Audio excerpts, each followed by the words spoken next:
Ukraine has dealt another crushing blow to its enemy, gouging out the Kremlin's eyes in the air. Now, the Russian Air Force is effectively operating blind. It has almost no way of scanning the skies for incoming drones, missiles, or aircraft, opening the door for Ukraine to potentially launch a series of devastating aerial attacks that President Vladimir Putin will never see coming. This could very well turn out to be a tide-turning moment in the Russia-Ukraine conflict, and here's why. In the field of battle, the best and most successful armies cannot simply rely on brute force alone. Having large numbers of personnel, tanks, vehicles, aircraft, artillery, and other equipment is important, of course, but successful strategies also depend on intelligence. Military leaders must have the necessary tools to gather intel, scan their surroundings, read the enemy's movements, and predict their next plans of action. It's only with intelligence that the smartest and most impactful battlefield decisions are made, and without it, even the mightiest of military forces could be caught off guard by a sudden surprise attack or unexpected maneuver. Radar planes are some of the most important and effective tools for gathering intelligence, especially those that are equipped with airborne early warning and control (AWNC) systems. They play a crucial role in modern warfare, taking to the skies in strategic locations and scanning their surroundings, painting a clear and detailed picture of the battlefield. They have the power to detect incoming enemy aircraft, missiles, and drones, often from hundreds of miles away, giving friendly forces the time they need to take action and prepare for an upcoming attack. They're also highly effective at discerning friend from foe, as well as identifying and tracking multiple targets at the same time, providing an invaluable stream of real-time data to local interceptors, air defense systems, and other equipment on the ground. In short, AWNC planes are essential pieces of the modern military puzzle. Any force trying to operate without them is automatically at a disadvantage. Well, that's exactly what Russia is trying to do, thanks to aviation experts and open source intelligence analysts like Tom Cooper. It's known that when the war began, Russia's Air Force was estimated to have a small number of usable A-50 Bereev A-50 AWNC aircraft. Based on the Ilyushin Tu-76 transport plane, the A-50 was developed in the 1970s and first flew in 1978, back in the days of the Soviet Union. It officially entered service in 1985, and approximately 42 units were made before production ended in 1992, just after the dissolution of the Union. The base version of the A-50 is fitted with a large Liana surveillance radar system, with its antenna housed in a 30-foot wide rotodome that sits on top of the fuselage. The radar has a detection range of up to 400 miles when it comes to spotting air targets, and up to 190 miles for targets on the ground. Thanks to this, the A-50 has the ability to manage fleets of up to 10 fighter aircraft on air-to-air or air-to-ground missions, and it can stay airborne for up to 4 hours at a time, with a maximum range of 620 miles from its base.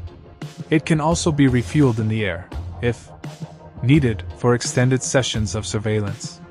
Since the turn of the 21st century, Russia has gone through the trouble of modifying and modernizing some of its old A-50s into newer A-50U variants.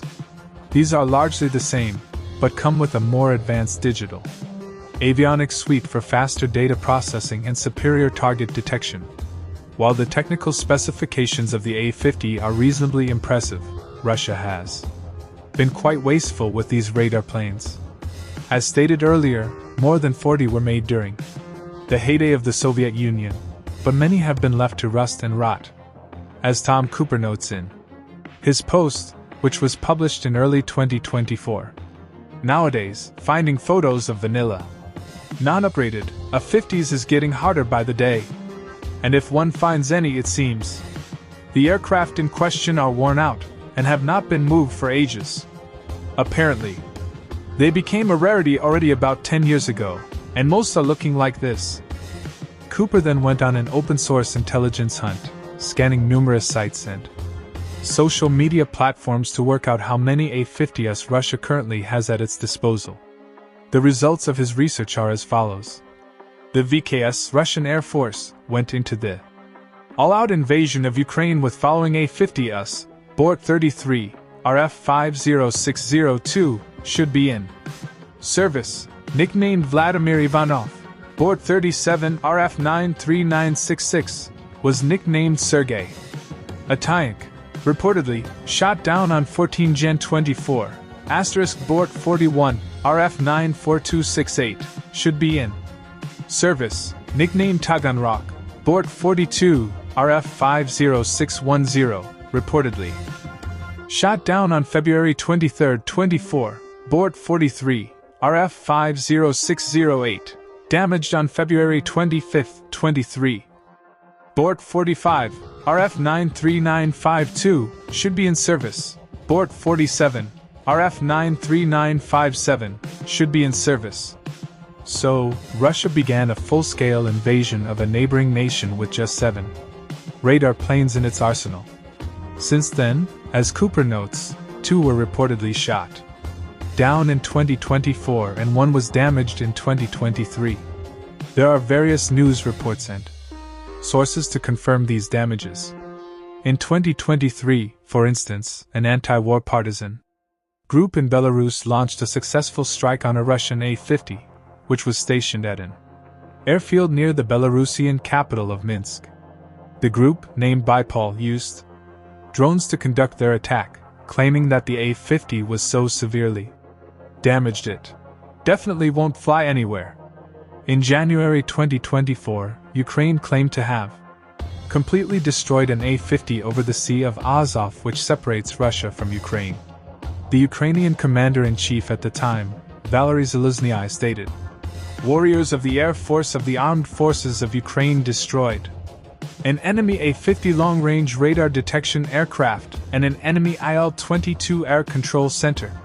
Zaluzhnyi also thanked the Ukrainian Air Force for what he called a perfectly planned and executed operation. There was some confusion at the time over whether the A-50 was damaged or destroyed, as a spokesman for the Ukrainian Air Force revealed that one of the Russian planes involved in the incident was able to make a landing. However, the spokesman for the Ukrainian Air Force, Yuri Anat, added that the craft in question was beyond repair, going on to state, "So, no matter how you slice it, the target is destroyed, and resuscitation will not help. The long-range radar detection aircraft A-50 was and is a priority target for us. And until today, the destruction of this aircraft seemed an impossible task for the Air Force." Barely a month later, the Ukrainian Air Force doubled its A-50 kill count, downing another Russian radar plane over the Sea of Azov once again. This was reported by former Air Force Commander Mykola Olszczuk, who posted on Telegram at the time to thank those involved for their efforts. Further reports revealed that the A-50 was taken out by a Soviet-era S-200 missile system, and Ukrainian sources stated that 10 Russians were on board and therefore killed in the attack, including several high-ranking officers. It's also worth noting that Tom Cooper's report was made last year. Since then, Ukraine has successfully struck yet another A-50 radar plane during the iconic Operation Spiderweb attack of June 1st of this year. That attack involved swarms of drones stealthily smuggled onto trucks, which were then driven to key locations across Russia, before the drones burst out, took to the skies, and rained down fire on their targets, which included an array of parked planes, like fighters, bombers, and even an A-50. The destruction of the A-50 during Operation Spiderweb has been independently confirmed by open-source intelligence analysts. So, while Russia started the war with 7 A-50s, Ukraine seems to have destroyed 3, with another one damaged by the Belarusian partisans. That could leave the Kremlin with only 3 functional radar planes, or a maximum of 5 if it was able to repair 1 or 2 of those targeted in earlier attacks. The open-source analysts at Avivector have been digging through satellite imagery and scanning Russian air bases to try to track the remaining F-50s down. And they may.